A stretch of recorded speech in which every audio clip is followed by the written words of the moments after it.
Bolaga qachon antibiotik berish kerak? Men Fayziyeva Nazira, 15 yillik tajribaga ega bolalar shifokoriman. Antibiotik juda kuchli dori vositasi, ammo uni har bir kasallikda berish to'g'ri emas.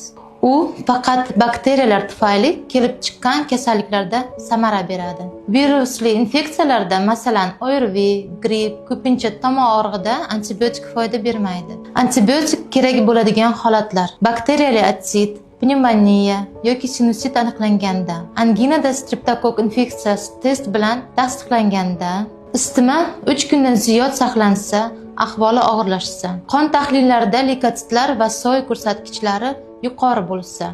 Esda tuting, antibiotikni faqat shifokor tavsiyasi bilan berish mumkin.